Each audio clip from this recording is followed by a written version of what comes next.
Hi, my name is George Moromisato, and I want to talk about a brief history of computing and how it inspired our product GridWhale, which is a cloud computing platform. When I was a kid, my dad brought home a terminal to the mainframe, and I got to use it. I got to play Star Trek. I got to play Adventure. It was pretty awesome.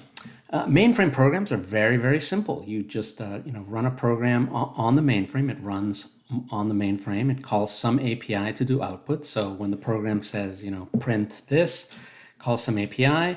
The platform sends it through some standard protocol to a terminal, which could be either in the next room or through a phone line to wherever the user is, and it would output the text. And when the user wanted to input something, you type into the terminal, and the characters would go through, and then the program would get it.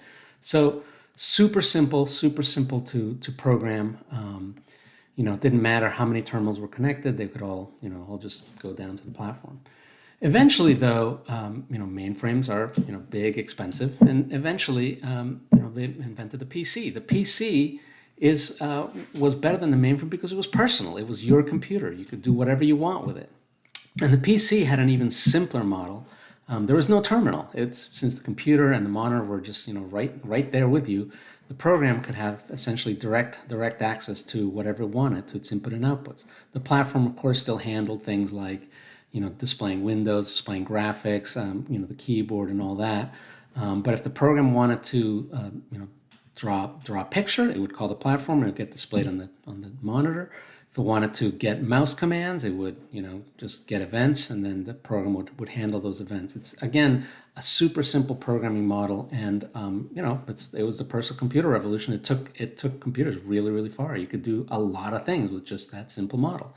The one thing you couldn't do though is share stuff across users. A single PC couldn't do very much. And so eventually we started connecting these computers together into a local area network. And in a local area network, in order to do something useful, you needed a different architecture. Now these programs had to somehow work together. This client-server architecture was kind of the most common way of doing it. Basically, one of the machines on this local area network would be the server, and you'd have a server program running on it. And the other machines would be clients, and they'd run a client program. And the client program would talk to the platform to display, graphics and whatnot to get input. And then through this custom protocol, it would talk to the server and tell the server, what the user wanted to do. And the server would, coordinate, store the data, do whatever it is. So no matter how many clients were talking to the server was responsible for kind of coordinating that. And then that's how you could share data. And it worked great. The only problem was the complexity, because now you're writing two separate programs, each with a different role, and the programs have to talk to each other or talk to the server in some, this protocol that you're going to make up, usually some, remote procedure type protocol. So creating these systems was not that easy. It took real work. So the next innovation, kind of in the history of computing, was the web. The web was, if you look at it, it's basically just the client-server architecture. The client is a browser program. The server is some web server. The innovation was that you could the programs that you would write were constrained to just generate HTML pages, and then those HTML pages get shown to the browser. So imagine a PHP platform. You'd write a bunch of programs that would generate these HTML pages, and then serve them out in the browser. There'd be links to navigate to the next page, etc. Mark Zuckerberg wrote all of Facebook that way. The first version of Facebook was exactly in this model. And notice he didn't have to write these two different programs. He didn't have to come up with some custom protocol. It was super simple. He just wrote this little piece that just generated HTML pages, and the platform took care of everything else. So that was the kind of the innovation of the web. Of course, eventually we wanted more power out of the programs in the browser.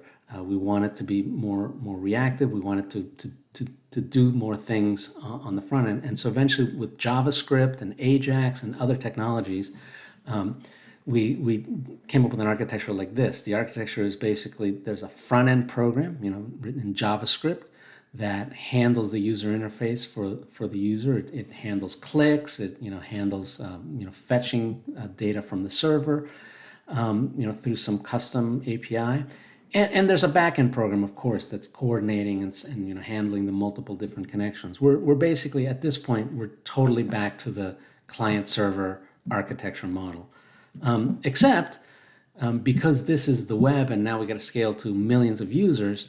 It's not that simple either. We have to. The backend is now a much more complicated system that has to scale out across multiple machines.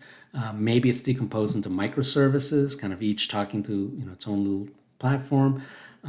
Maybe it's there's a database system somewhere in here that's doing the persistence. And on the front end, of course, there's innumerable frameworks now that let you get just exactly the right type of user interface that you want on your front end program. So the complexity has, as you can see, exponentiating. And looking at this, I'm thinking there's got to be a simpler way. And in GridWhale, what we've done, the simplification that we've chosen, is to say, hey, let's take all this part, the scalability part, and let's move that on the other side of the platform. Let's put a platform layer on top of that so that the program just deals with kind of its own concepts, its own storage, its own, simple kind of structures. And the platform is responsible for scaling that out to however many users we've got. Moreover, rather than having kind of some custom code up in the client, let's take all those concepts, kind of the event-driven model, when users click, what you display at each part of the screen, let's move that down into the platform so that the program thinks that it's manipulating this essentially virtual window with controls and getting events and all that, but in reality it's the platform that's pushing that out to some browser client or some mobile client or whatever, and through some internal protocol that the platform handles. This is very much like a much more sophisticated version of the VT100 terminal, except where you're remoting more graphical user interface stuff. So with this kind of a model, you can see that the program itself can once again be a lot simpler. It's directly responsible for both the user interface and for storage and for business logic, and anything where it needs complexity, we push down to the platform. Now, this is obviously not a new model. There's lots of products already kind of moving in this direction. If you think about AWS Lambda is basically this model where instead of programs, you're doing these stateless functions. You're writing a little bit of functional code that responds to some REST endpoint, and that's sitting on a platform that does the scalability. So the program that you write, that little Lambda function, doesn't have to worry about any of the scalability problems. It's basically this exact model. The difference there is it's still stateless, so you still have to have connect to some database, talk to some database for state, and so you still have to deploy out some database system, and of course you still have to build your front end, because Lambda doesn't deal with front end. So GridWhale, the advantage there is you kind of get that integrated feel in this one development system. You get to deal with all the the UI and the storage in one, and so it's a lot simpler from a conceptual perspective.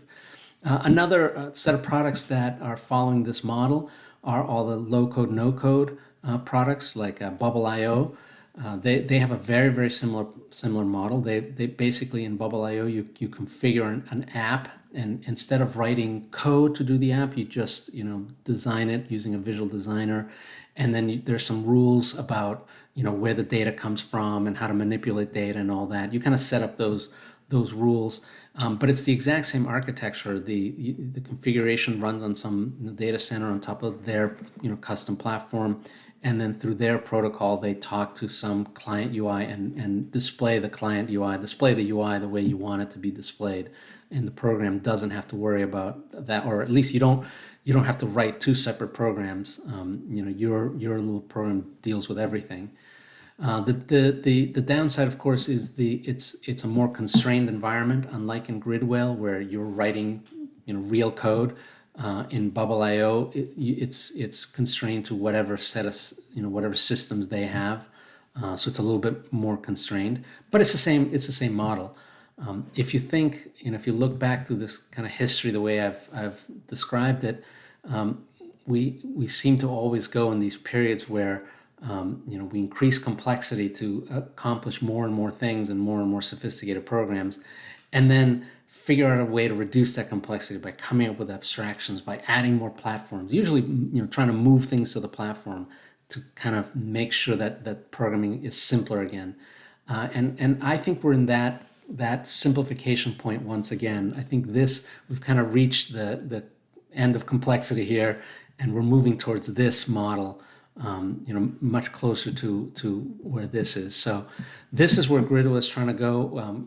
We're going to kind of chart a path that's in between the complexity of this. We're going to be able to, it's going to be way simpler to do this because you just write a single program.